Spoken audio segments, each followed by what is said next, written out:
Hello guys. तो हमने पिछले वीडियो में आइसोमेरिज्म कंप्लीट किया था, जिसमें हमने ज्योमेट्रिकल आइसोमेरिज्म और ऑप्टिकल आइसोमेरिज्म को पूरा कंप्लीट किया था। तो आज की इस वीडियो में हम स्टार्ट करेंगे जीओसी, और हम इसे कंप्लीट तो नहीं कर पाएंगे, लेकिन हम इसमें हाफ तक कर लेंगे, यानी मीजोमेरिक इफेक्ट तक हम लोग कर देंगे। तो चलिए चैप्टर को स्टार्ट करते हैं। इस चैप्टर का नाम है जीओसी। जीओसी मतलब जनरल ऑर्गेनिक केमिस्ट्री। तो जनरल ऑर्गेनिक केमिस्ट्री स्टार्ट करने से पहले आपको ये थोड़ा सा पता होना चाहिए, ये वैसे उतना ज़रूरी नहीं है, लेकिन ये चैप्टर 4 में आता है, केमिकल बॉन्डिंग में। तो देखिए, नेगेटिव चार्ज है। नेगेटिव चार्ज सबसे ज़्यादा स्टेबल किस में होगा? कार्बन में होगा या फ्लोरीन में होगा? आप ही बताइए। तो ये हम लोग ध्यान से देखेंगे तो ये एक सेम पीरियड के एटम्स है, और सेम पीरियड में हम लोग देखते हैं इलेक्ट्रोनेगेटिविटी सबसे ज़्यादा किसका है? फ्लोरीन का है। तो फ्लोरीन में सबसे ज़्यादा स्टेबल हो जाएगा नेगेटिव चार्ज। और हम लोग अब इसमें आएंगे, ये सेम ग्रुप में आते हैं ना, हाइड्रोजन ग्रुप में, फ्लोरीन, क्लोरीन, ब्रोमीन, आयोडीन। तो इसमें से नीचे हम लोग जैसे जैसे जाएंगे साइज बढ़ते जाएगा। साइज जैसे जैसे बढ़ेगा नेगेटिव चार्ज उतना ही स्टेबल हो जाएगा। तो हम लोग ये ऑर्डर ये गलत दिया हुआ है। तो इसमें सबसे ज़्यादा स्टेबल हो जाएगा आयोडीन, फिर ब्रोमीन, फिर क्लोरीन, फिर फ्लोरीन। इसको आप थोड़ा सा ध्यान रखिएगा, और इसी के साथ हम लोग चैप्टर को स्टार्ट करते हैं, जीओसी। तो जीओसी में दो तरह के इफेक्ट्स हम लोग को पढ़ना है, एक परमानेंट इफेक्ट और एक टेम्पोररी इफेक्ट। इस चैप्टर में मेनली हम लोग परमानेंट इफेक्ट पर ही फोकस करेंगे। टेम्पररी इफेक्ट वैसा कुछ पूछा नहीं जाता, और ये बहुत आसान भी है। पहले टेम्पररी इफेक्ट देख ले रहे हैं। टेम्पररी इफेक्ट में हम लोग को एक ही इफेक्ट पढ़ना है, जो है इलेक्ट्रोमेरिक इफेक्ट। टेम्पररी इफेक्ट वो होता है जो it operates only when reagent is added. ये तभी ऑपरेट करेगा जब एक रिएजेंट ऐड होगा। जैसे कि अपने पास एक एटम है, मतलब सॉरी एक कंपाउंड है, जो है इथेन। अगर हम लोग इसमें कुछ रिएजेंट डाल देंगे, जैसे कि हम लोग इसमें Cl2 डाल दिए लाइट के प्रेजेंस में, तो क्या बन जाएगा? हम लोग जब जब इसमें रिएजेंट डालेंगे तभी जो ये CH2 है, इसका ये डबल बॉन्ड टूटेगा, और यहाँ पर एक कार्बन प्लस आ जाएगा और एक कार्बन में माइनस आ जाएगा। इसी को हम लोग इलेक्ट्रोमेरिक इफेक्ट बोलते हैं, कि रिएजेंट के प्रेजेंस में डबल बॉन्ड टूट के एक कार्बन में पॉजिटिव आ जाता है और एक कार्बन में नेगेटिव। तो यही हो गया हमारा इलेक्ट्रोमेरिक इफेक्ट। इसको थोड़ा ध्यान रख लीजिएगा, क्योंकि थ्योरी में पूछ सकते हैं इससे। हम लोग आए थे परमानेंट इफेक्ट पे। परमानेंट इफेक्ट तीन तरह का हम लोगों को पढ़ना है। सबसे पहले इंडक्टिव, फिर मीजोमेरिक, फिर हाइपर कंजुगेशन। इंडक्टिव, मीजोमेरिक और हाइपर कंजुगेशन, ठीक है। ये तीनों इफेक्ट हम लोग यूज करके मेनली क्वेश्चन पूछा जाता है, एसिडिक स्ट्रेंथ का ऑर्डर और बेसिक स्ट्रेंथ का ऑर्डर। और भी बहुत तरह के क्वेश्चन पूछे जाते हैं, लेकिन मेनली वही पूछा जाता है, एसिडिक स्ट्रेंथ और बेसिक स्ट्रेंथ का ऑर्डर बताइए। चलिए इंडक्टिव इफेक्ट में आ जाते हैं। इंडक्टिव इफेक्ट, इंडक्टिव इफेक्ट जो होता है वो सिग्मा बॉन्ड पे ऑपरेट करता है। It operates on sigma bond. तो पार्शियल चार्ज डेवलप हो जाता है, यानी del positive and del negative. इसे हम लोग डेल बोलते हैं, डेल पॉजिटिव डेल नेगेटिव। और ये डिस्टेंस डिपेंडेंट इफेक्ट है, जिसको हम लोग नेगलेक्ट कर देते हैं तीसरे कार्बन के बाद। तीसरे कार्बन आइटम के बाद हम लोग इंडक्टिव इफेक्ट नहीं देखते हैं, ठीक है। तो इंडक्टिव इफेक्ट में दो तरह के आ जाएंगे, एक प्लस आई ग्रुप और एक माइनस आई ग्रुप। प्लस आई मतलब इलेक्ट्रॉन डोनेटिंग ग्रुप। इसको आप अभी से एकदम मतलब याद कर लीजिए। प्लस आई मतलब electron donating group, EDG, electron donating group. और माइनस आई मतलब इलेक्ट्रॉन विड्रॉइंग ग्रुप, ठीक है। प्लस आई का हम लोगों के पास एक ऑर्डर है, सबसे ज़्यादा CH। देखिए, प्लस है मतलब ये डोनेट करेगा। तो डोनेट कौन कर सकता है? इसके पास एक्सेस इलेक्ट्रॉन होगा, मतलब जो नेगेटिव चार्ज होगा वो पक्का प्लस आई में आएगा। ये क्राइटेरिया आप लोग मान सकते हैं कि जो भी नेगेटिव चार्ज होगा वो प्लस आई में आएगा। लेकिन कुछ न्यूट्रल आइटम्स भी हैं जो प्लस आई ग्रुप में आते हैं, तो बस नेगेटिव नहीं पर कुछ न्यूट्रल भी आ जाएंगे। और माइनस आई कौन होगा? जो एक्सेप्ट करेगा। एक्सेप्ट कौन करेगा? जिसके पास कमी होगा। कमी किसके पास रहेगा? जिसके पास पॉजिटिव चार्ज है उसके पास कमी रहेगा, वो इलेक्ट्रॉन मांगना चाहेगा, ठीक है। तो प्लस एक ऑर्डर है अपने पास, इसको, ये बहुत ही इंपॉर्टेंट ऑर्डर है ये दोनों, ये आपको याद होना चाहिए। इसको आप निमोनिक से याद कीजिए या किसी भी तरह से याद कीजिए, लेकिन ये बहुत जरूरी है, आपको याद होना चाहिए। सबसे पहले CH2 minus, NH minus, O minus, CO minus, फिर 3 डिग्री अल्काइल ग्रुप, फिर 2 degree alkyl group, 1 degree alkyl group, फिर मिथाइल ग्रुप, फिर ट्रिटियम, ड्यूट्रियम एंड हाइड्रोजन। ये ग्रुप, ये बहुत ही इंपॉर्टेंट ऑर्डर है, इसको आपको याद होना चाहिए। और माइनस आई ऑर्डर है, माइनस आई ग्रुप है, जिसका ऑर्डर हम लोगों के पास ये है, NF3, NR3, SR2, NH3। इसका एक निमोनिक होता है जो बहुत फेमस है, इसको मैं बता देता हूँ। ना फरहान, ना ऋतिक, शाहरुख, ना हिमेश, ना ओमपुरी, सलमान। साइना, साइना मतलब साइनाइड। साइना अली, अली मतलब एल्डिहाइड। साइना अली की कार में, की कार में किसी का कोई मतलब नहीं है, की कार में, की कार में, कार का मतलब है कार्बोक्सिलिक एसिड, कार का मतलब है कार्बोक्सिलिक एसिड। फादर कलेक्टर, बेटा इंस्पेक्टर।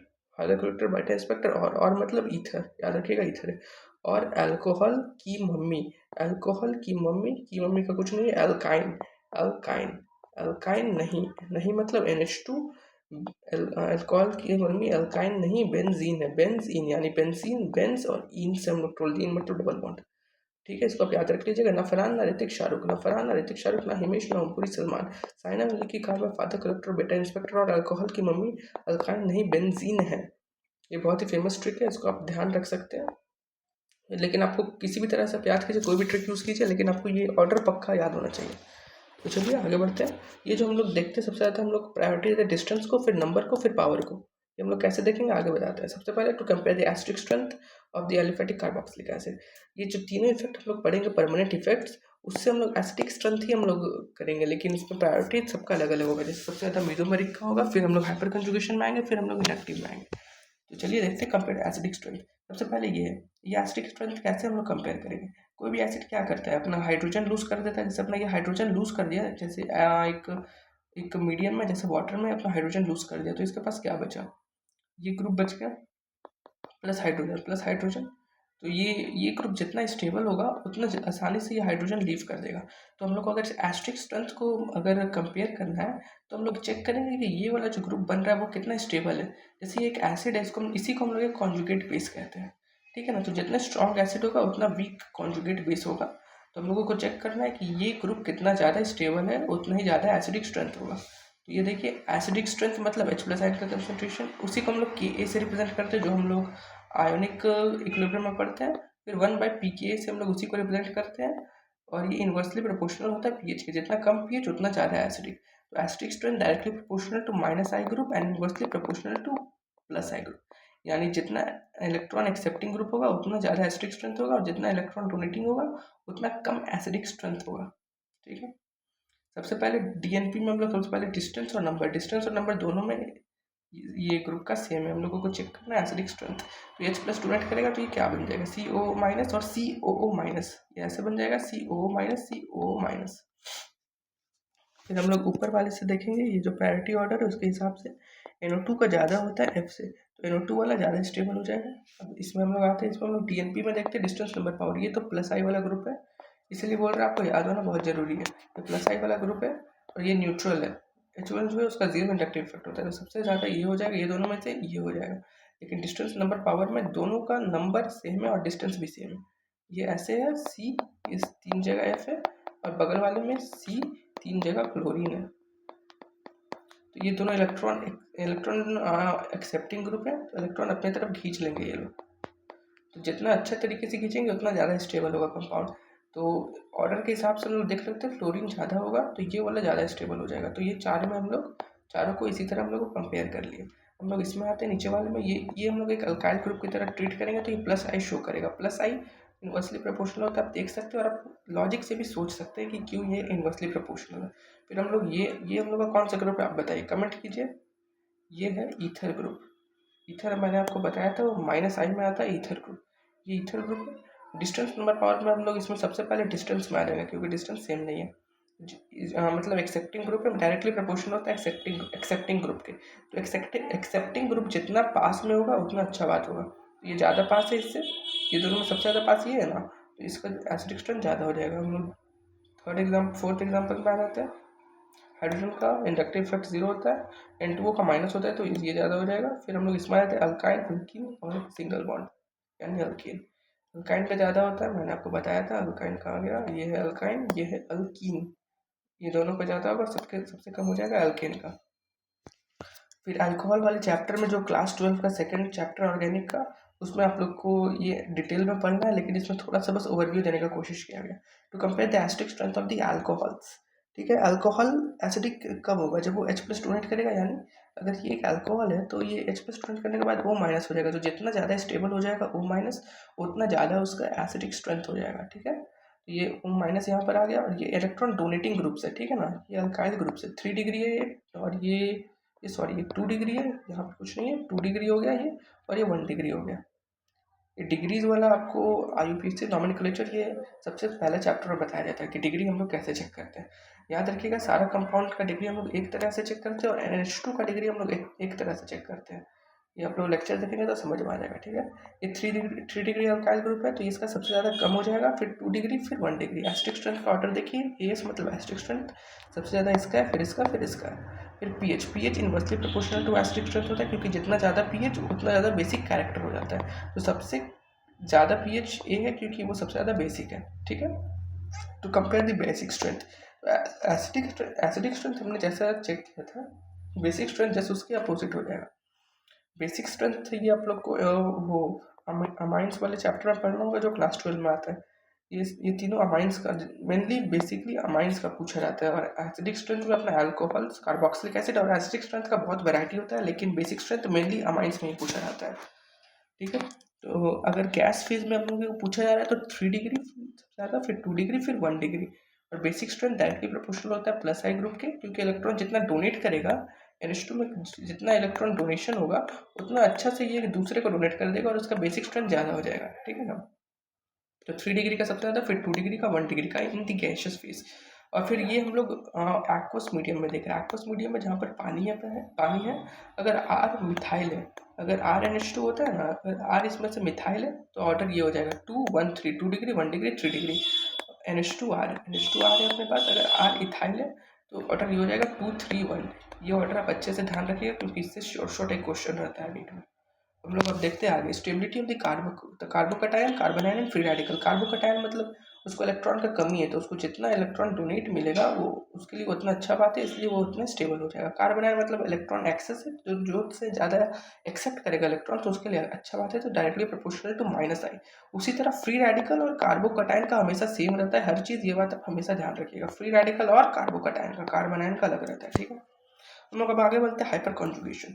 हाइपर कॉन्जुगेशन का और भी दो नाम है जिससे हम लोग बोलते हैं no bond resonance and Baker Nathan effect. ये दोनों अलग अलग नाम है एक ही चीज़ का, यानी हाइपर कॉन्जुगेशन का, ये तीनों एक ही चीज़ है। तो total number of hyper conjugative structure हम लोग कैसे देखेंगे, हम लोग नंबर ऑफ अल्फा एच को काउंट करेंगे। ये दूसरा लाइन उतना जरूरी नहीं है, इसको आप मतलब हटा सकते हैं। इससे क्वेश्चन एक भी नहीं पूछा गया, एक बार बस पूछा गया था, लेकिन मेरे हिसाब से जरूरी नहीं है, इससे दोबारा नहीं पूछने का चांस है। तो ये वाला हम हटा दे रहे हैं, इसको आप हटा लीजिएगा ना। Total number of hyper conjugative structure कैसे हो जाएगा, नंबर ऑफ अल्फा एच से हम लोग चेक करेंगे, ठीक है। ये वाला मैं पहले बोल दिया हूँ, ये उतना कुछ खास जरूरी नहीं है। हम लोग अब नीचे आते हैं, हम लोग तो देखिए सबसे पहले हाइपर कंजुगेशन, ये एक इंपॉर्टेंट लाइन यहाँ पर है, कार्बन आयन में शो नहीं करते। Carbon ion hyper conjugation show नहीं करता। हाइपर कंजुगेशन 3 तरह के कंपाउंड शो करते हैं, कार्बोकटायन, एक फ्री रेडिकल और एक एल्कीन्स। और ये हम मॉलिक्यूलर ऑर्बिटल थ्योरी का कुछ ये लिखा हुआ है, जो आप मॉलिक्यूलर ऑर्बिटल थ्योरी पढ़ेंगे तो समझ में आएगा, लेकिन ये एनसीईआरटी में दिया हुआ है और एग्जाम में पूछा भी जाता है, इसलिए मैंने यहाँ पर लिख दिया। सिग्मा प्लस वेकेंट भी कार्बोकटायन में होता है, सिग्मा प्लस हाफ भी फ्री रेडिकल में, अल्कीन्स में sigma plus pi star overlapping होता है अल्कीन्स में, ठीक है। ये एग्जाम में पूछा जाता है फिल इन द ब्लैंक्स के रूप में, तो इसको आप देख लीजिएगा। स्टेबिलिटी हम लोग पहले देख चुके हैं, नंबर ऑफ अल्फा एच पे डिपेंड करता है, ठीक है ना। तो कार्बोकटायन, और देखिए कंडीशन क्या होना है, कंडीशन sp3 होना चाहिए अल्फा कार्बन, और अल्फा एच मस्ट भी प्रेजेंट होना चाहिए, तभी हम लोग हाइपर कॉन्जुगेशन में उसको काउंट करेंगे, ठीक है। तो कार्बोकटायन में हम लोग आते हैं, कार्बोकटायन में सबसे पहले हम लोग आते हैं, ये देखिए हाँ प्लस यहाँ पर है, यहाँ पर कितना, एक कार्बन है, एक कार्बन 4 बॉन्ड बना सकता है, 3 पहले बना दिया तो एक अल्फा एच बच रहा है, तो 1 आ जाएगा इसका, और ये sp3 भी है। इसमें हम लोग देखेंगे ये तो sp2 हो गया, बस हम लोग यहाँ पर देखेंगे 3 अल्फा एच बना रहे हैं, 3 अल्फा एच है इस कार्बन के पास, तो इसका हाइपर कंजुगेटिव स्ट्रक्चर 3 हो जाएगा। फिर सिमिलरली हम लोग यहाँ पर देखते हैं, प्लस यहाँ पे है, प्लस इस वाले कार्बन पे है, तो यहाँ पर तो नहीं होगा क्योंकि sp2 है, फिर यहाँ पर 3 हो जाएगा, यहाँ पर 2, यानी टोटल 5, ठीक है। इस वाले में देखते हैं, प्लस यहाँ पर है, यहाँ पर एक कार्बन 4 बॉन्ड ऑलरेडी बना चुका है, तो इस वाले को हम लोग काउंट नहीं करेंगे, यहाँ पर 3, तो 3 हाइपर कंजुगेटिव स्ट्रक्चर, यहाँ पर 2 प्लस 1 यानी 3। फिर यहाँ पर हम लोग देखेंगे इस कार्बन में 4 बॉन्ड बन चुका है, तो इसलिए यहाँ पर 0 हाइपर कंजुगेटिव स्ट्रक्चर। और हम लोग ध्यान रखेंगे कार्बोकटायन में शो नहीं करता है हाइपर कंजुगेशन। फिर फ्री रेडिकल में आते हैं, free radical same to same जैसा मैंने पहले बताया था, free radical equals to carbocation in many cases, ठीक है। तो देख लेते हैं फ्री रेडिकल में भी हम लोग 1 2 3 4 5 6 7, ठीक है, इसका 7 आ जाएगा, इसमें 0 आ जाएगा क्योंकि यहाँ पर sp2 कार्बन है, इसमें भी 0 आ जाएगा, इसमें भी 0 आ जाएगा क्योंकि यहाँ पर sp3 जो है पर अल्फा एच नहीं प्रेजेंट है। फिर हम लोग यहाँ पर देखेंगे, यहाँ पर sp2 है, यहाँ पर sp3 है, और यहाँ पर 2 आ जाएगा, तो हाइपर कंजुगेटिव स्ट्रक्चर यहाँ पर 2 आ जाएगा। इसको आप लोग मॉड्यूल से क्वेश्चन लगाइएगा, क्वेश्चन लगाएंगे तभी आपका कॉन्सेप्ट क्लियर होगा इस चैप्टर में, ठीक है ना, बहुत इंपॉर्टेंट चैप्टर है। फिर हम लोग एल्कीन्स में आ जाते हैं, एल्कीन्स में भी हम लोग वही चेक करेंगे, जैसे ये एक एल्कीन हम लोग इस पूरे को मानेंगे, तो यहाँ पर हम लोग देख लेंगे 2 अल्फा एच है, तो 2 आ जाएगा, ठीक है। हम लोग अब इसमें भी आ जाएंगे, इसमें हम लोग देखेंगे 1 2 3 4 5 6 7 8 9, 1 2 3 4 5 6 7 8 9, तो 9 आ जाएगा इसमें। सिमिलरली इसमें 3 4 5, सिमिलरली इसमें 1 2 3 4 और सिमिलरली इसमें 1 2 3, ठीक है। उसको आप एक बार ध्यान से देख लीजिएगा। फिर हम लोग आते हैं रेजोनेंस में। रेजोनेंस में कुछ इंपॉर्टेंट पॉइंट्स यहाँ पे लिखा हुआ है। रेजोनेंस में पाई इलेक्ट्रॉन का मूवमेंट होता है, पाई इलेक्ट्रॉन का no sigma electron movement, no sigma electron movement, ठीक है। फिर atoms never change in resonance, atoms जो है वो रेजोनेंस में कभी मूव नहीं करता है। इससे आपको ऐसा क्वेश्चन पूछा जाएगा कि which of the compound show resonance, और उस एक कंपाउंड में एटम्स को मूव कर देगा। तो हम लोग को ध्यान रखना है कि atoms never move in resonance, it can not move in resonance atoms, okay. Resonating structure का दूसरा नाम है कैनोनिकल फॉर्म्स। ये आप लोगों को मॉलिक्यूलर बॉन्डिंग में भी पढ़ाया जाता है थोड़ा सा रेजोनेंस, ठीक है ना। तो कैनोनिकल स्ट्रक्चर हम लोग रेजोनेंस को कहते हैं, और एक रेजोनेंस हाइब्रिड होता है, ठीक है। जैसे ये दोनों कंपाउंड है, इससे कुछ क्वेश्चन पूछे गए यहाँ पर, ठीक है। तो हम पहले चेक करेंगे रेजोनेंस शो करता है कि रेजोनेंस कैसे शो करता है, मैंने नीचे बताया है, लेकिन अगर जिसको पता है मैं उसके लिए बता दे रहा हूँ। ये देखिए नेगेटिव चार्ज यहाँ पर आएगा और ये वाला इसमें चला जाएगा, यानी इसमें नेगेटिव हो जाएगा, ठीक है। सिमिलरली ये नेगेटिव इधर, ये वाला इधर, तो इसका रेजोनेंस हाइब्रिड ऐसा बनेगा।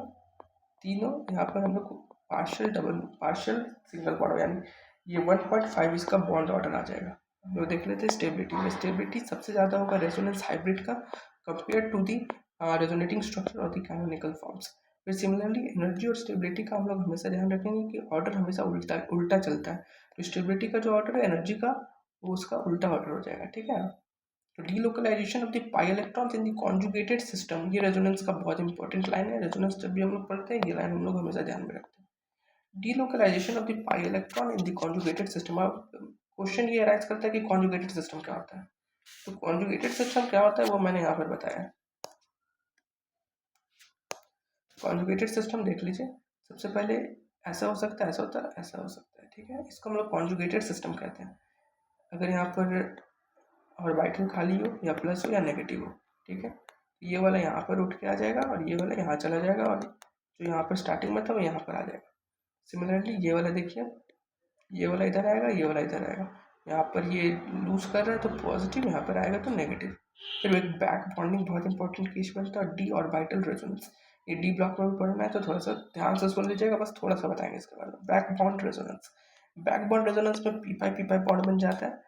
जैसे यहाँ पर ऑर्बिटल इसका खाली होना चाहिए, इसके पास लोन पेयर होना चाहिए, और इसके पास या तो पॉजिटिव चार्ज होना चाहिए या इसका एक ऑर्बिटल खाली होना चाहिए, ठीक है ना। तो ये वाला इधर आ जाएगा और यहाँ डबल बॉन्ड बन जाएगा, इसी को हम लोग बोलते हैं बैक बॉन्डिंग। सिमिलरली अगर कोई डी ऑर्बिटल, अगर ये जो ऑर्बिटल है अगर वो डी ऑर्बिटल है तो उसको हम लोग बोल देंगे डी ऑर्बिटल रेजोनेंस। उसमें एक तरफ तो पी पाई रहेगा लेकिन एक तरफ डी पाई रहेगा, ठीक है ना। ये आपको अच्छे से समझ आएगा केमिकल बॉन्डिंग में, तब भी मैंने यहाँ पर एक बस ओवरव्यू ले लिया जो लोगों ने पढ़ लिया उनके लिए, ठीक है। अब हम लोग कुछ एग्जाम्पल्स देखते हैं इसका। जैसे BH2B मतलब होता है क्या, नाम बताइए। बी होता है बोरोन, बोरोन में एक ऑर्बिटल खाली रहता है, ठीक है ना। ये वाला इधर आ जाएगा और यहाँ पर प्लस आ जाएगा और यहाँ पर नेगेटिव, ठीक है। क्योंकि ये एक्सेप्ट कर रहा है इलेक्ट्रॉन इसलिए नेगेटिव आ जाएगा। सिमिलरली ये वाला यहाँ पे आ जाएगा, ये यहाँ पे आ जाएगा, ठीक है ना। इसी को हम लोग बोलते हैं कॉन्जुगेटेड सिस्टम। इसको आप प्रैक्टिस करेंगे तो आप अच्छा से कर पाएंगे। सिमिलरली ये भी हम लोग देख सकते हैं, यहाँ पर आ गया इसका फ्री रेडिकल। फिर हम लोग यहाँ पर देखेंगे ये इधर, यानी पॉजिटिव और नेगेटिव आ जाएगा। फिर ये देखिए, ये क्या चीज़ का क्वेश्चन है बताइए, कि डी ऑर्बिटल रेजोनेंस का क्वेश्चन है। क्योंकि हालांकि क्लोरीन के पास लोन पेयर है, लेकिन क्लोरीन के पास वेकेंट डी ऑर्बिटल भी होता है। यहाँ पर देख लीजिए, क्लोरीन और सल्फर में 3D वेकेंट ऑर्बिटल होता है, ब्रोमीन और आयोडीन में 4D वेकेंट ऑर्बिटल होता है। ये आपको डी ब्लॉक में अच्छे से पढ़ाया जाएगा, जो कि क्लास 12 का चैप्टर इनऑर्गेनिक डी ब्लॉक में अच्छे से पढ़ाया जाएगा। तो क्लोरीन और सल्फर में 3D खाली रहता है और ब्रोमीन और आयोडीन में 4D खाली रहता है। तो इन सब में डी ऑर्बिटल खाली रहता है। हालांकि इसके पास लोन पेयर है, लेकिन तब भी ये एक्सेप्ट कर सकता है इलेक्ट्रॉन, क्योंकि उसके पास डी खाली है। ये एक्सेप्ट कर लिया और ये बन गया, ठीक है। फॉर रेजोनेंस में दो कंडीशन है, कंपाउंड पेयर होना चाहिए और कॉन्जुगेटेड सिस्टम होना चाहिए। कॉन्जुगेटेड सिस्टम वही जो मैंने यहाँ पर एग्जांपल्स दिया, वही कॉन्जुगेटेड सिस्टम में आ जाएंगे। अब ये पूछ रहा है ये एक्सिबिट रेजोनेंस करेगा कि नहीं करेगा। तो एक्सेप्टेबल रेजोनेटिंग स्ट्रक्चर मतलब ऑक्टेट सबका कंप्लीट होना चाहिए, बहुत इंपॉर्टेंट है। इसको आप खुद से एक बार देख लीजिएगा, ये आसान है। ऑक्टेट कंप्लीट हो इसका मतलब वो रेजोनेंस शो करेगा, ठीक है। तो हम लोग आ जाते हैं atoms never move in resonance, जो मैंने स्टार्टिंग में बताया था वही यहाँ पर रिपीट हो रहा है। नो रेजोनेंस, ये लोग रेजोनेंस शो नहीं करेगा, ठीक है ना। यही ऑक्टेट वाला चक्कर है इसमें इसमें इसमें, और ये दोनों में क्यों नहीं शो करेगा आप बताइए, क्योंकि इसमें एटम मूव कर गया। ये रेजोनेंस नहीं, टॉटोमेरिज्म का एग्जाम्पल है। रेजोनेंस में एटम कैसे मूव कर सकते हैं, एटम देखिए यहाँ पर, ये कीटोन था, यहाँ पर अल्कोहल बन गया। ये तो अपना टॉटोमेरिस है ना, टॉटोमेरिस से इसलिए रेजोनेंस शो नहीं कर रहा है, ठीक है। फिर कार्बोकैटायन कार्बोक्सिल ग्रुप के साथ कभी भी रेजोनेंस शो नहीं करता, क्योंकि इसमें ऑक्सीजन में पॉजिटिव चार्ज आ जाता है। ऑक्सीजन में पॉजिटिव एकदम लीस्ट स्टेबल होता है, क्योंकि ये one of the most highly electronegative atoms, और उसमें पॉजिटिव मतलब बहुत गंदा बात है, तो ये बिल्कुल भी स्टेबल नहीं होता है, ठीक है। तो यहाँ पर तो ऐसे ही आ सकता है, लेकिन ये रेजोनेंस शो नहीं करता है जनरली, ठीक। अगर बेंजीन रिंग पर ही चार्ज हुआ तो रेजोनेंस शो कभी नहीं होगा, मतलब बेंजीन रिंग ये अगर इस पर ही चार्ज हुआ तो रेजोनेंस कभी शो नहीं करेगा। हम लोग हमेशा इस तरह का क्वेश्चन में इंडक्टिव इफेक्ट से सोचने का कोशिश करेंगे, यानी प्लस एम और माइनस एम इफेक्ट हम लोग इस वाले क्वेश्चन में नहीं देखेंगे, ठीक है। प्लस से माइनस से हम लोग अभी आगे पढ़ने वाले हैं। तो कंपेयर स्टेबिलिटी से बहुत ज़्यादा क्वेश्चन आता है, इसको ध्यान से सुन लीजिएगा। जब भी हम लोग को स्टेबिलिटी कंपेयर करने के लिए आएगा तो सबसे पहले हम लोग देखेंगे न्यूट्रल रेजोनेटिंग स्ट्रक्चर का स्टेबिलिटी सबसे ज़्यादा होगा चार्ज रेजोनेटिंग स्ट्रक्चर के साथ। फिर stability of resonating structure directly proportional होता है नंबर ऑफ पाई बॉन्ड्स के, ठीक है ना। जितना ज़्यादा पाई बॉन्ड्स उतना ज़्यादा stability of the resonating structure. फिर stability of resonating structure directly proportional to stability of charge, जो कि हमने आगे एकदम स्टार्टिंग में डिस्कस किया था, वही वाला बात यहाँ पर है। सिमिलरली अगर नेगेटिव का ये ऑर्डर है तो पॉजिटिव में सबसे ज़्यादा स्टेबल ये हो जाएगा, ठीक है ना। नेगेटिव का जो ऑर्डर है पॉजिटिव में वो ऑर्डर रिवर्स हो जाएगा। ये देख लीजिए, charge separating resonating structure are less stable. इसका मतलब क्या होता है, इसका यहाँ पर क्रक्स मैंने लिख दिया। अगर पॉजिटिव और नेगेटिव दूर होगा तो कम स्टेबल होगा, अगर पॉजिटिव और नेगेटिव पास होगा तो ज़्यादा स्टेबल होगा। सिमिलरली हम लोग इसमें लाइक चार्जेस और adjacent positions are the least stable. अगर ये देखिए यहाँ पर छोटा सा एग्जांपल है, लाइक चार्ज है, लोन पेयर को हम लोग नेगेटिव चार्ज के जैसा ट्रीट कर सकते हैं, इधर भी नेगेटिव इधर भी नेगेटिव, तो सबसे लीस्ट स्टेबल कंपाउंड ही हो जाएगा, ठीक है ना। और ये जो मैंने डिस्कस किया था इसका उल्टा भी सही होगा, यानी वाइस वर्सा। अगर पॉजिटिव अगर दूर है तो बहुत ज़्यादा स्टेबल, अगर नेगेटिव दूर है तो बहुत ज़्यादा स्टेबल। लेकिन पॉजिटिव नेगेटिव दूर है तो कम स्टेबल, पॉजिटिव नेगेटिव अगर पास है तो ज़्यादा स्टेबल, ठीक है। फिर कहाँ पे थे हम लोग, लोकलाइज्ड वो होता है जो lone pair does not participate in resonance. Localised lone pair हम लोग उसको बोलते हैं जो कि रेजोनेंस में पार्ट नहीं लेता है, और डी लोकलाइज्ड लोन पेयर जो रेजोनेंस में पार्ट लेता है, ठीक है। हम लोग आ जाते हैं ये देखिए, इस पोजीशन को हम लोग ब्रिज हेड पोजीशन कहते हैं। जैसे ये कंपाउंड अपने आपको दिया हुआ रहेगा तो इसमें पूछा रहेगा कि ब्रिज हेड पोजीशन में क्या नहीं शो करता, आगे बताएंगे कैसे पूछा जाएगा। तो ये जो होता है इस पोजीशन को हम लोग ब्रिज हेड पोजीशन कहते हैं, और यही स्ट्रक्चर को हम लोग दूसरे ढंग से ड्रॉ कर सकते हैं। ये दोनों स्ट्रक्चर सेम है, ध्यान रखिएगा। तो ये ऐसे बन जाएगा और ये कैसे, ठीक है। इस पर हम लोग ये जो पोजीशन है ना, ये ब्रिज हेड पोजीशन। तो bridgehead position sp2 hybridised not possible at the bridgehead position. sp2 में क्या आ जाता है, पॉजिटिव चार्ज और डबल बॉन्ड, तो ये दोनों कभी भी पॉसिबल नहीं होगा यहाँ पर ब्रिज हेड पोजीशन में, ठीक है। फिर आते दो तरह का कंजुगेशन होता है, एक एक्सटेंडेड और एक क्रॉस कंजुगेशन। तो एक्सटेंडेड कंजुगेशन का स्टेबिलिटी ज़्यादा होगा क्रॉस कंजुगेशन से, क्योंकि एक्सटेंडेड में ज़्यादा रेजोनेंस हो पाएगा। यहाँ पर देखिए अच्छा से रेजोनेंस हो पा रहा है, और यहाँ पर दो जगह अपोजिट डायरेक्शन में रेजोनेंस होगा, तो स्टेबिलिटी मैक्स ऑब्वियसली एक्सटेंडेड का ज़्यादा होगा। फिर हम लोग आ जाते हैं इक्विवेलेंट रेजोनेंस में। इक्विवेलेंट रेजोनेंस क्या होता है, इक्विवेलेंट रेजोनेंस ऐसा होता है जैसे कि आप समझ सकते हैं, जैसे कि रेजोनेटिंग स्ट्रक्चर जो बनेगा इसका, जैसे ये कंपाउंड है, इसका रेजोनेंस हम लोग कैसे शो करेंगे, इधर आ जाएगा और यहाँ पर पॉजिटिव आ जाएगा। तो दोनों ध्यान से देखें, दोनों तो एक ही कंपाउंड है, मतलब तो जो एक जैसा दिखता है उसी को हम लोग बोलते हैं इक्विवेलेंट रेजोनेंस, ठीक है ना। तो इक्विवेलेंट रेजोनेंस जो होगा वो बहुत ज़्यादा स्टेबल होगा, more stable then normal resonance. ये जो कंपाउंड है ये नॉर्मल रेजोनेटिंग स्ट्रक्चर से ज़्यादा स्टेबल हो जाएगा, ठीक है ना। सेम शक्ल के हम लोग कह सकते हैं इन कंपाउंड्स को, ठीक है। इसमें भी देख लीजिएगा, इसमें भी सेम टू सेम है, नेगेटिव इधर आएगा इधर नेगेटिव आएगा, तो देखेंगे तो हम लोग ध्यान से देखें तो ये दोनों तो सेम ही चीज़ है। तो ये दोनों एग्जाम्पल से इक्विवेलेंट रेजोनेंस का, ठीक है। फिर हम लोग आते हैं स्टेबिलिटी डायरेक्टली प्रोपोर्शनल होता है नंबर ऑफ बेंजोइड रिंग्स से, ठीक है ना। तो स्टेबिलिटी सबसे ज़्यादा किसका होगा, दो बेंजोइड रिंग है यहाँ पर एक है, सबसे ज़्यादा स्टेबिलिटी इसका हो जाएगा कंपेयर टू इसका, ठीक है। तो two separate benzene rings are more stable than two fused rings.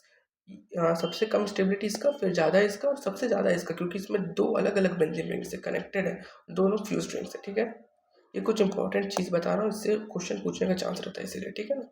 तो स्टेबिलिटी 1/, एनर्जी होता है, एनर्जी पोटेंशियल एनर्जी एक ही बात हो गई ना, ये मैंने पहले बता चुका है। फिर बॉन्ड लेंथ का ये ऑर्डर है, सबसे ज़्यादा बॉन्ड लेंथ इसका होगा सिंगल बॉन्ड, फिर पार्शियल डबल बॉन्ड, फिर डबल बॉन्ड, फिर ट्रिपल बॉन्ड। और bond strength equals to bond order, bond strength और बॉन्ड ऑर्डर एक ही चीज़ है। तो सबसे ज़्यादा हो जाएगा ट्रिपल बॉन्ड का, फिर डबल बॉन्ड का, फिर सिंगल बॉन्ड का, बॉन्ड स्ट्रेंथ और बॉन्ड लेंथ। इसको एक बार ध्यान से देख लीजिएगा। फिर सबसे ज़्यादा स्टेबल इसमें से कौन होगा? इसमें आप तो बोलेंगे ऑक्सीजन में तो पॉजिटिव स्टेबल नहीं रहता है, लेकिन वो जो ऑर्डर मैंने आपको बताया उसको आपको 1 2 3 4 इस हिसाब से देखना है। तो सबसे पहले आप लोग 1 पॉइंट को देखेंगे, फिर 2 को, फिर 3 को।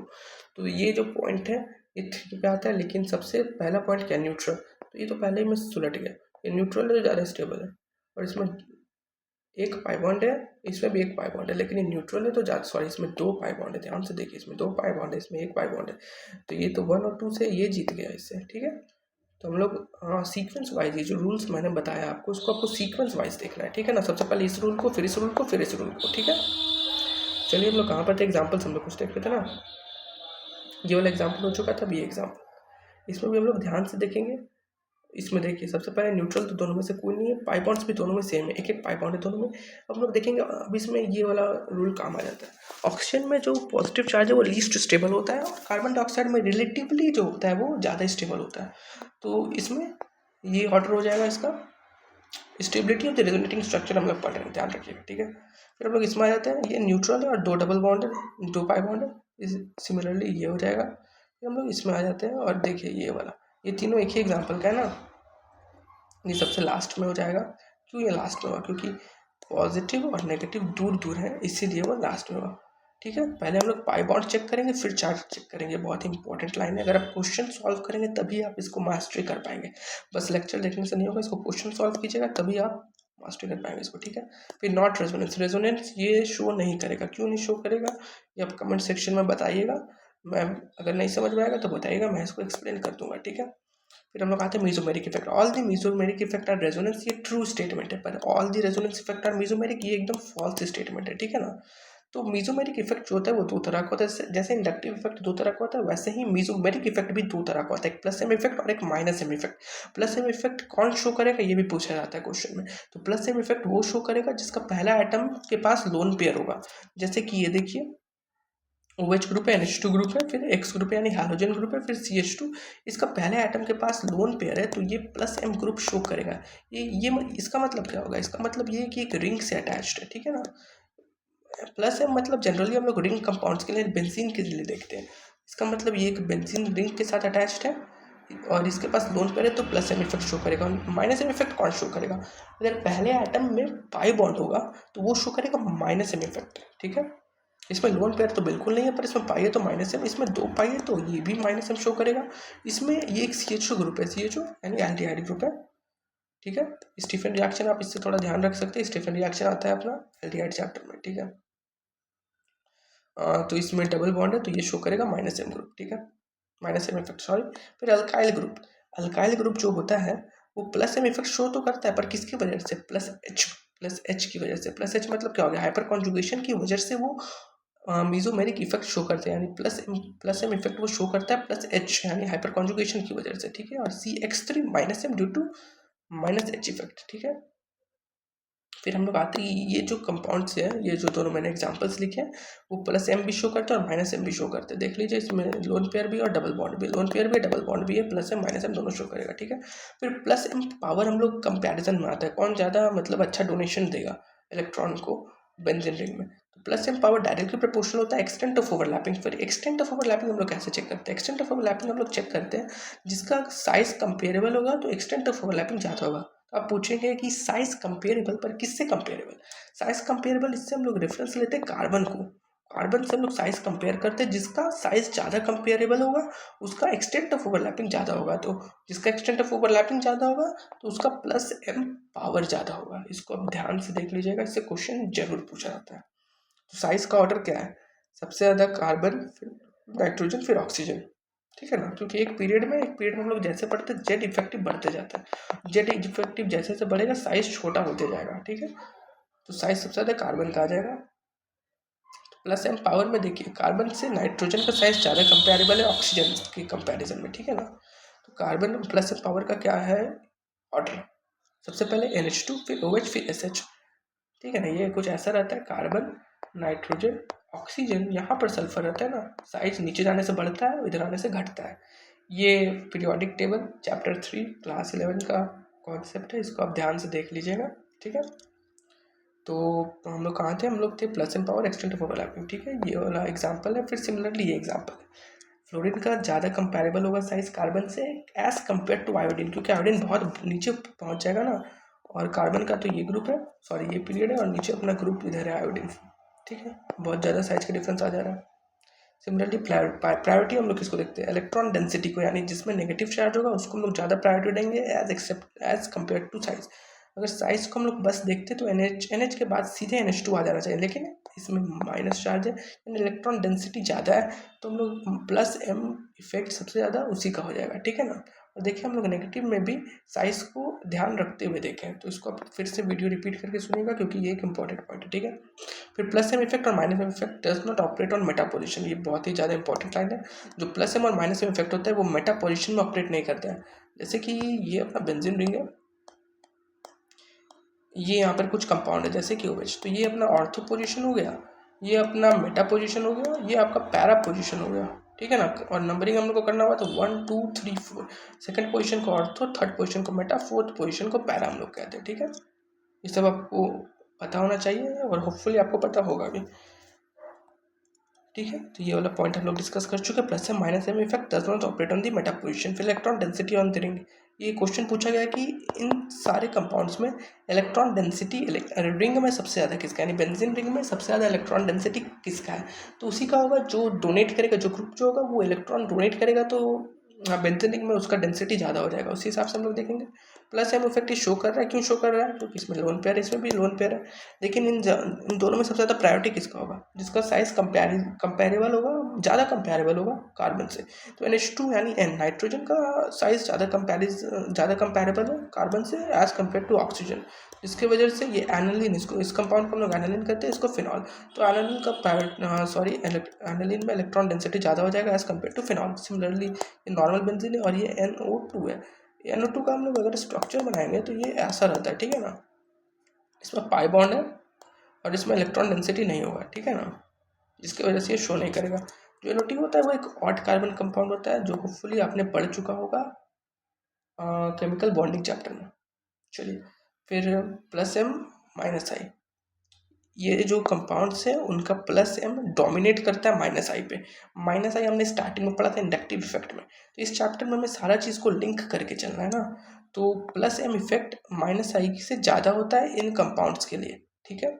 और minus I effect plus M से ज़्यादा होता है, जो कि बहुत रेयर कंडीशन है, और वो शो करता है हैलोजेंस। और हैलोजेंस को इसलिए हम लोग कमेलियन ग्रुप भी कहते हैं, चमेलियंस ग्रुप या कमेलियंस हम लोग कह सकते हैं। जो रंग बदलता है उसको हम लोग बोलते हैं कमेलियन, ठीक है। ये बहुत ही इंपॉर्टेंट लाइन है, इसको ध्यान रखिएगा। तो plus M due to lone pair greater than plus M due to internal conjugation, इसका मतलब क्या हुआ, जैसे कि ये लोन पेयर शो कर रहा है प्लस एम, लेकिन इसमें इंटरनल कॉन्जुगेशन भी है। इस कंपाउंड से हम लोग को कंपेयर करना है तो इसमें इंटरनल कॉन्जुगेशन भी है, ये इसको जाएगा, ये इधर चला जाएगा, समझ रहे आप, सॉरी ये इधर जाएगा, ये ऑक्सीजन में चला जाएगा, नेगेटिव चार्ज, समझ गया। सिमिलरली ये भी हम लोग देख सकते हैं, plus M due to lone pair greater than plus M due to plus H कौन शो करता है, ये हम लोग पहले पढ़ चुके हैं, अभी स्टार्टिंग में थोड़ा देर पहले मैंने बताया था अल्काइल ग्रुप्स में। अल्काइल ग्रुप्स में प्लस एम जो शो करता है वो प्लस एच की वजह से ही शो करता है। तो जब भी प्लस एम ग्रुप, मतलब ये जो प्रॉपर प्लस एम ग्रुप होगा वो अल्काइल ग्रुप से ज़्यादा शो करेगा प्लस एम इफेक्ट, ठीक है। तो OH का ज़्यादा आ जाएगा CH3 से, क्योंकि प्लस एम ज़्यादा प्रायोरिटी होल्ड करता है हाइपर कॉन्जुगेशन के अगेंस्ट।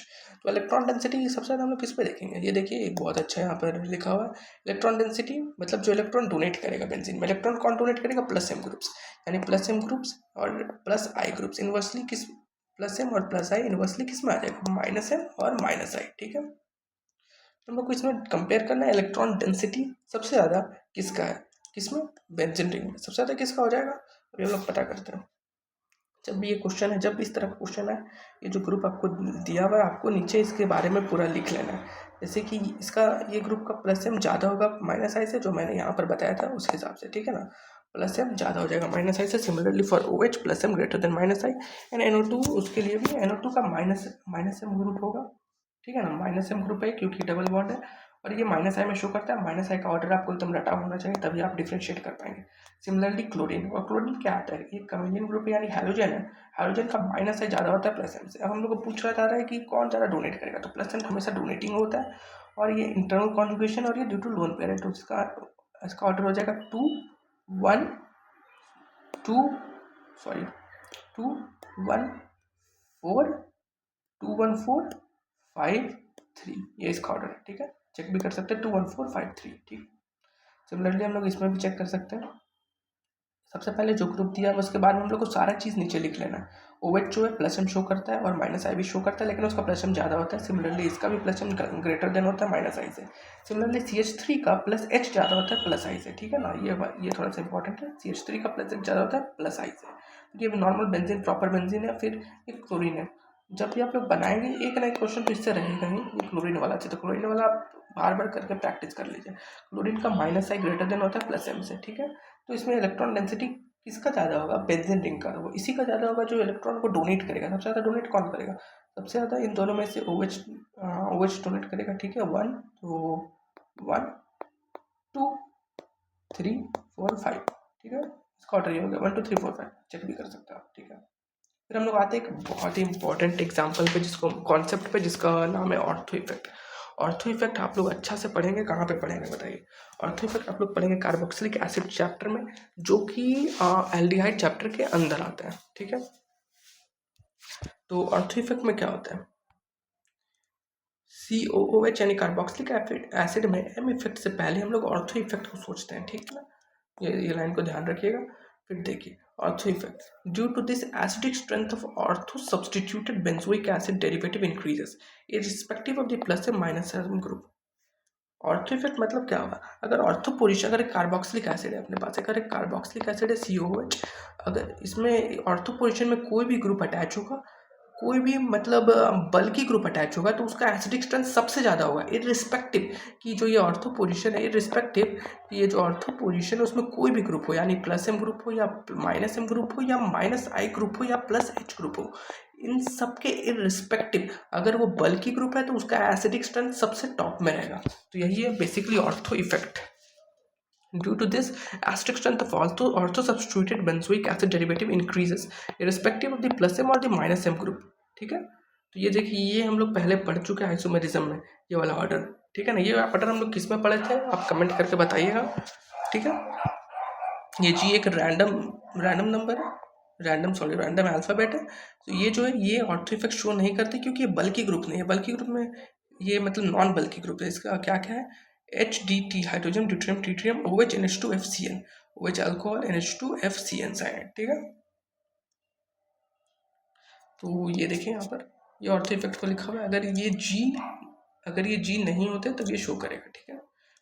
मतलब अगर ऑर्थो पोजीशन में ये ग्रुप है तो कोई मैटर नहीं करता, हम लोग नॉर्मली देखेंगे। पर अगर ये ग्रुप नहीं है तो ऑर्थो इफेक्ट शो होगा और उसका एसिडिक स्ट्रेंथ सबसे ज़्यादा हो जाएगा, ठीक है। एप्लीकेशन ऑफ द इफेक्ट में आते हैं तो हम लोग कंपेयर करते हैं, to compare the acidic strength. तो एसिडिक स्ट्रेंथ हम लोग ये आगे पढ़ चुके हैं। एसिडिक स्ट्रेंथ मतलब जैसे कि COH है, पहले हम लोग अल्कोहल पर डिस्कस किए थे, हम लोग COH पर डिस्कस करते हैं। अगर COH RCOH है और ये आपका एसिडिक स्ट्रेंथ शो कर रहा है, तो RCO minus plus H plus, ये अपना पानी में जाके टूट गया। तो H प्लस कितना ज़्यादा रिलीज होगा? अगर इसका स्टेबिलिटी सबसे ज़्यादा होगा, जितना ज़्यादा ये स्टेबल होगा उतना आसानी से H प्लस टूटे निकलेगा। तो मतलब हम लोग इसके लिए भी कॉन्जुगेट बेस को हम लोग चेक करेंगे, जिसका कॉन्जुगेट बेस ज़्यादा स्टेबल वो ज़्यादा शो करेगा एसिडिक स्ट्रेंथ को। हम लोग कुछ एग्जांपल्स देख लेते हैं इसका। सबसे पहले ये एग्जांपल है कार्बोक्सिलिक एसिड है, देख लीजिए। तो ये ऑर्थो इफेक्ट शो करेगा क्योंकि NO2 ग्रुप है, वो बल्कि ग्रुप में आता है, क्योंकि नॉन बल्कि ग्रुप के लिस्ट में तो वो नहीं है। मैक्सिमम ग्रुप्स बल्कि ग्रुप होते हैं, पर ये जो हम लोगों ने पढ़ा है, जो यहाँ पर दिया हुआ है उसको छोड़ के सारे ग्रुप्स बल्कि ग्रुप होंगे, क्योंकि मैक्सिमम ग्रुप्स बल्कि ही होते हैं। फिर ये हम लोग देखे थे, ये देखिए मेटा पोजीशन है। मेटा पोजीशन में क्या हम लोगों ने पढ़ा था? मेटा पोजीशन में plus M minus M show ही नहीं करता है, बस इंडक्टिव इफेक्ट शो करता है। ये मैंने आपको आगे पढ़ाया है, अगर आपको याद नहीं आ रहा तो एक बार आप चेक कर सकते हैं। यहीं पर कहीं लिखा हुआ था,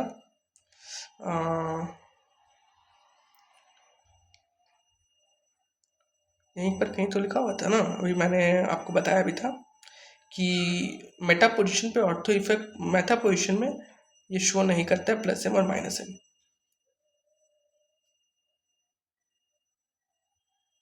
ये देखिए, ये लिखा हुआ plus M minus M effect does not operate on the meta position. तो ये उसी का एग्जाम्पल हो गया, ठीक है। मेटा पोजीशन में plus M minus M show नहीं करता है, मतलब माइनस आई या प्लस आई का प्रायोरिटी ज़्यादा हो जाएगा प्लस एम और माइनस एम से। सिमिलरली NO2 में माइनस एम का प्रायोरिटी ज़्यादा हो जाएगा, क्योंकि ये तो पैरा पोजीशन है। पैरा पोजीशन में नॉर्मली हम लोग जैसे चेक करते हैं वैसे चेक करते रहेंगे। तो इसमें सबसे ज़्यादा एसिडिक स्ट्रेंथ किसका हो जाएगा? जो इलेक्ट्रॉन को एक्सेप्ट करेगा उसका ज़्यादा हो जाएगा।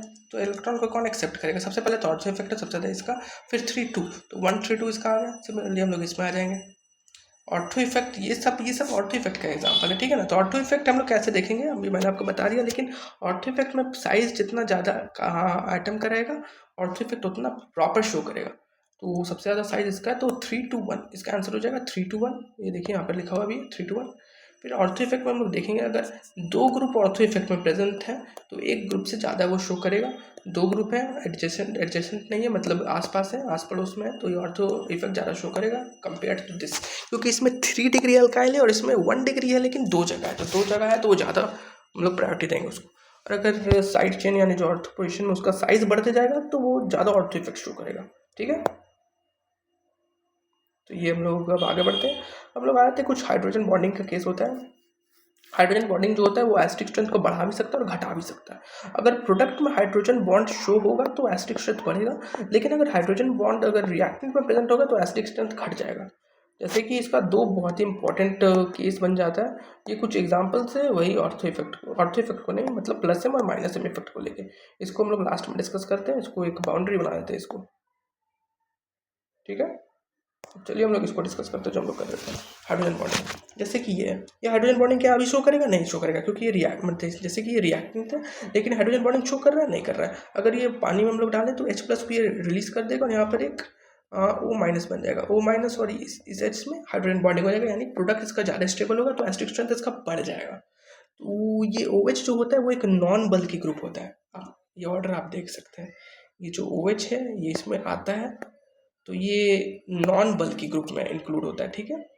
तो ये जो कंपाउंड है ऑर्थो हाइड्रोक्सी कार्बोक्सिलिक एसिड, इसका एसिडिक स्ट्रेंथ ज़्यादा होगा इसके मेटा और पैरा आइसोमर से। क्यों? इसमें आपको फिलिप्स में आ सकता है कि इसका एसिडिक स्ट्रेंथ ज़्यादा होगा, क्यों होगा? और ऑप्शन में आपको लिखा रहेगा ऑर्थो इफेक्ट, लेकिन आपको ध्यान रखना है ऑर्थो इफेक्ट की वजह से इसका ज़्यादा नहीं होता है। इसका ज़्यादा होता है acidic strength due to hydrogen bonding. ये बहुत ही ज़्यादा इंपॉर्टेंट और कॉन्सेप्चुअल चीज़ है, ठीक है। प्रोडक्ट ज़्यादा स्टेबल होगा तो एसिडिक स्ट्रेंथ इसका बढ़ जाएगा। सिमिलरली इसमें हम लोग आएंगे, इसमें हम लोग देखेंगे ये तो अभी शो कर रहा है हाइड्रोजन बॉन्डिंग, तो इसका रिएक्टेंट ही ज़्यादा स्टेबल है तो एसिडिक स्ट्रेंथ इसका घट जाएगा। ये है अपना नाइट्रोफिनॉल, ये है अपना ऑर्थो सब्स्टिट्यूटेड कार्बोक्सिलिक एसिड, जहाँ पर ऑर्थो पोजीशन में अपना OH ग्रुप है यानी हाइड्रोक्सी ग्रुप है। इसका नॉमेनक्लेचर हम लोग कैसे करते हैं ये फर्स्ट चैप्टर में बताया गया है। इसको हम लोग फिनॉल मतलब ऑल क्यों नहीं बोलते, इसको हाइड्रोक्सी क्यों बोल रहे हैं, ये आप फर्स्ट चैप्टर में देख लीजिए सब। तो ये देखिए ये एसिडिक स्ट्रेंथ का ऑर्डर है। एसिडिक स्ट्रेंथ में सबसे ज़्यादा ये हो जाएगा, और यहाँ पर तो काम करता नहीं है plus M minus M group, तो इसमें माइनस आई ग्रुप काम करेगा। माइनस आई मतलब एक्सेप्टिंग, तो ये ज़्यादा स्टेबल हो जाएगा इससे। ये 2 जो एग्जाम्पल है इसको, ये एग्जाम्पल आपको याद होना चाहिए और ये एग्जाम्पल आपको एकदम अच्छा से याद होना चाहिए। तो बहुत ज़्यादा इंपॉर्टेंट नाइट्रोफिनॉल का एग्जाम्पल। नाइट्रोफिनॉल का एक ट्रिक होता है POM POM, यानी नाइट्रोफिनॉल में अगर एसिडिक स्ट्रेंथ पूछ रहे हैं तो उसका एक शॉर्ट फॉर्म है POM, यानी पैरा का सबसे ज़्यादा होगा, फिर ऑर्थो का, फिर मेटा का, ठीक है। इसको आप अच्छा से एक्सप्लेन कर भी सकते हैं लेकिन उतना खास नहीं, आप बस इसको याद रखिएगा। नाइट्रोफिनॉल में एसिडिक स्ट्रेंथ का ऑर्डर ये पैरा ऑर्थो मेटा, ठीक है। हम लोग आ जाते हैं कैमिलियंस ग्रुप हम लोग पहले पढ़ चुके हैं। कैमिलियंस मतलब क्या? Halogen group. Halogen are the overall withdrawing groups. ये ओवरऑल विथड्रॉइंग ग्रुप्स होते हैं कैमिलियंस, ठीक है ना। तो प्लस एम पावर सबसे ज़्यादा किसका हो जाएगा? साइज से हम लोग देखेंगे, साइज कंपैरिजन मैंने पहले बता चुका है। साइज सबसे ज़्यादा फ्लोरीन का होगा, तो ये है प्लस एम का ऑर्डर। और माइनस आई का पावर क्या होगा? माइनस आई का ऑर्डर भी हो जाएगा, ये जो स्टार्टिंग पेज में मैंने आपको बताया था। सो व्हेन एट ऑर्थो तो आई का सबसे ज़्यादा based on the ortho effect. ये थोड़ा सा कंफ्यूजिंग लाइन है, इसको हटा दीजिए, हम लोग इसमें आते हैं। ओवरऑल विथड्रॉइंग इफेक्ट शो करता है। ओवरऑल मतलब कहाँ? अगर पैरा पोजिशन में प्रेजेंट होगा तो हम लोग इसका ओवरऑल विथड्रॉइंग इफेक्ट देख पाएंगे। फ्लोरीन ब्रोमीन आयोडीन ऐसा, ठीक है। ये पैरा पोजिशन में तो ओवरऑल विथड्रॉइंग ग्रुप होता है, ये हम लोग को पता है। तो ओवरऑल विथड्रॉइंग जितना ज़्यादा विथड्रॉ करेगा अच्छा बात है ना। तो वो ये विथड्रॉइंग का हम लोगों ने यहाँ पर लिखा है order, fluorine chlorine bromine iodine. तो सिमिलरली ये हो जाएगा एसिडिक स्ट्रेंथ का ऑर्डर। सिमिलरली अगर यहाँ पर ये देखिए मेटा पोजिशन में क्या डोमिनेट करता है? इंडक्टिव इफेक्ट डोमिनेट करता है। इंडक्टिव सबसे ज़्यादा किसका होगा? इंडक्टिव का ऑर्डर ये मैंने यहाँ पर लिखा है। तो इंडक्टिव के सबसे ज़्यादा ये ऑर्डर हो जाएगा अपना। सिमिलरली ये देखिए, ये दूसरा एग्जाम्पल है। ये अल्काइल ग्रुप से अल्काइल ग्रुप शो करता है plus M effect due to plus H, due to plus H, due to plus H. तो प्लस एच इफेक्ट हम लोग कैसे देखते हैं, अल्फा एच से चेक करते हैं। इसमें कितना अल्फा एच है, 3 अल्फा एच है, इसमें 2 अल्फा एच है, इसमें 1 अल्फा एच है, इसमें 0 अल्फा एच। तो अल्फा एच मतलब प्लस एच मतलब plus M equals to plus M. जैसे कि अल्फा एच है, alpha H is synonymous to plus H group and plus H is synonymous to plus M in case of alkyl groups, in case of alkyl groups. तो अगर plus H जितना अच्छा बात होगा, asterisk strength उसके opposite हो जाएगा, क्योंकि एस्ट्रिक स्ट्रेंथ मतलब क्या, जो उसको एक्सेप्ट करे वो ज़्यादा शो करेगा एस्ट्रिक स्ट्रेंथ ना। तो सिमिलरली ये एस्ट्रिक स्ट्रेंथ का ऑर्डर हो गया इसमें, ठीक है। हम लोग अब इसमें आते हैं, इसमें भी प्लस एच नहीं शो करेंगे, क्योंकि मेटा पोजिशन है, मेटा पोजिशन में प्लस एम शो करता ही नहीं है, ठीक है ना। ये थोड़ा अच्छा एग्जांपल बन जाता है। तो मेटा पोजिशन में प्लस एम शो करता है नहीं, तो इसमें माइनस से देखेंगे। माइनस में भी सिमिलरली हम लोग का ये ऑर्डर हो जाएगा। इसको आप सोचिएगा क्यों इसमें ये हो गया, क्योंकि माइनस साइज सबसे ज़्यादा होता है अल्काइन का, और माइनस साइज जितना बढ़ेगा एसिडिक स्ट्रेंथ उतना घटेगा, ठीक है। इसको ध्यान से देखिएगा एक बार आप खुद से, इस सारे क्वेश्चंस को अटेम्प्ट कीजिएगा। फिर acidic strength in different families, अगर एक फैमिली में एसिडिक स्ट्रेंथ पूछा जाए तो हम लोग जो पीछे पढ़े थे हम लोग वो सारा चीज़ यूज़ करेंगे। लेकिन अगर फैमिली ही डिफरेंट हो, अलग अलग फैमिली हो, तो हम लोग कैसे चेक करेंगे एसिडिक स्ट्रेंथ। उसके लिए ये ऑर्डर है, ये ऑर्डर भी आपको एकदम रटा हुआ होना चाहिए। आप इसको, कोई ट्रिक तो मैंने इसका नहीं बनाया है, और इसको आप लोग लिख के याद कीजिएगा, क्योंकि कुछ चीज़ ट्रिक से याद होता है, कुछ चीज़ लिख के याद होता है। इसको आप लोग लिख के याद कीजिएगा तो ज़्यादा याद रहेगा, ठीक है। सबसे ज़्यादा हो जाएगा इनऑर्गेनिक एसिड। इनऑर्गेनिक एसिड क्या, जो हम लोग इनऑर्गेनिक में पढ़ते हैं, जैसे कि HCl, H2SO4, HNO3, इन सब का एसिडिक स्ट्रेंथ ज़्यादा होगा ऑर्गेनिक एसिड से, ये हम लोग पहले ही पढ़ चुके हैं ना। तो सल्फोनिक सबसे ज़्यादा इनऑर्गेनिक एसिड, फिर सल्फोनिक एसिड। सल्फोनिक एसिड में भी दो कैटेगरी बन जाते हैं, एक जो बेंजीन से अटैच्ड है और एक जो प्लेन है, मतलब एलिफैटिक है। तो बेंजीन वाला का ज़्यादा हो जाएगा एलिफैटिक वाले से। फिर पिक्रिक एसिड आ जाता है, पिक्रिक एसिड, ठीक है ना। पिक्रिक एसिड है, ये देख लीजिए, पिक्रिक एसिड का ये डायग्राम है, बड़ा कर दे रहा है। पिक्रिक एसिड कुछ ऐसा दिखता है, ऊपर OH, इधर NO2, ऑर्थो में, पैरा में, इधर भी NO2, 2, 3, 5 पोजीशन में NO2 ग्रुप है। फिनॉल का 2, 3, 5 ट्राई क्या बोलते हैं उस ग्रुप को, उसको देख लीजिएगा एक बार, थोड़ा याद नहीं आ रहा, ठीक है ना। फिर स्क्वालिक एसिड होता है, स्क्वालिक एसिड का स्ट्रक्चर देख लीजिए, बहुत इंपॉर्टेंट है स्क्वालिक एसिड का ये स्ट्रक्चर है।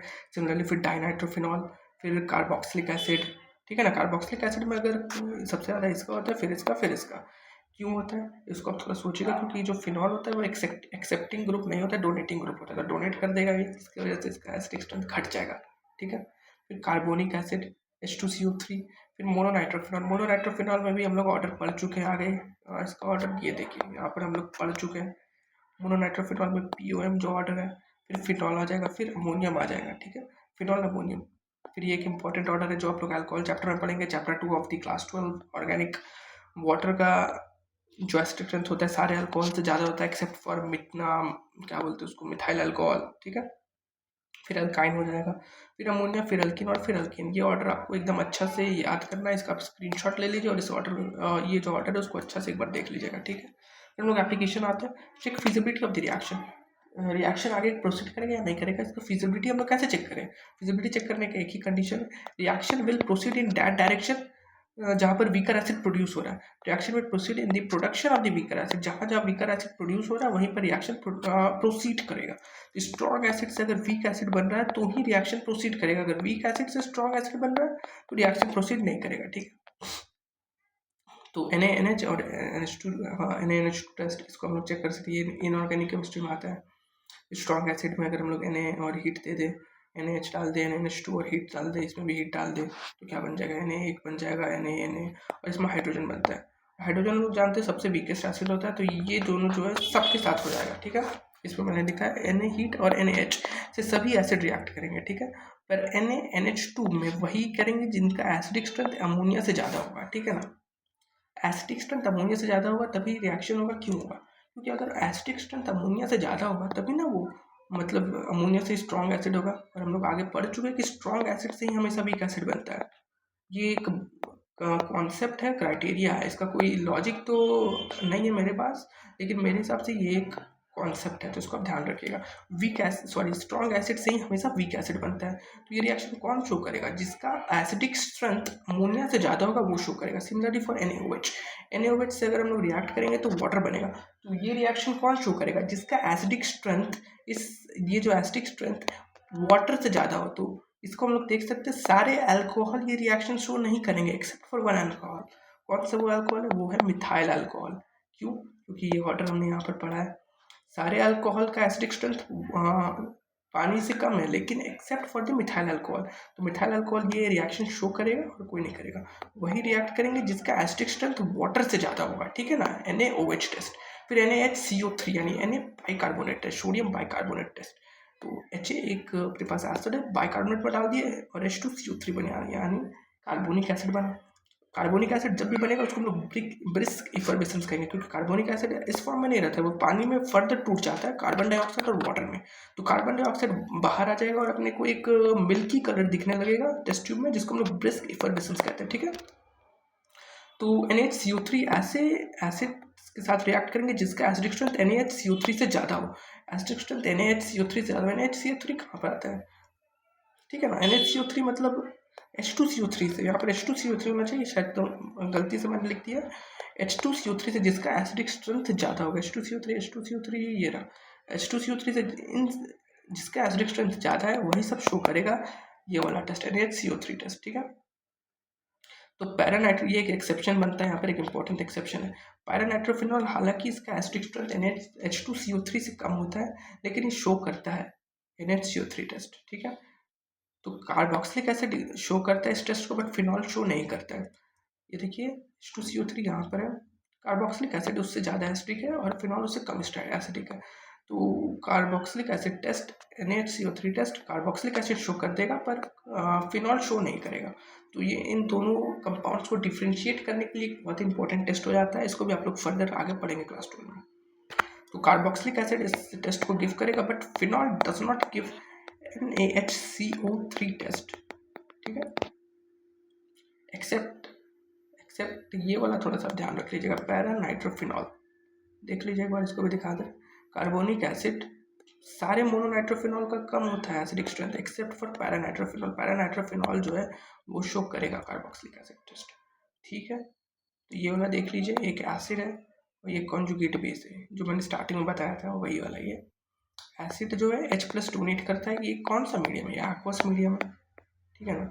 तो एक एसिड है वो H+ डोनेट करके कॉन्जुगेट बेस बनाता है। तो यहाँ पे कुछ लिखा हुआ है, अगर एक स्ट्रॉन्ग एसिड है तो वो एक वीक कॉन्जुगेट बेस होगा, और एक वीक एसिड है तो स्ट्रॉन्ग कॉन्जुगेट बेस होगा।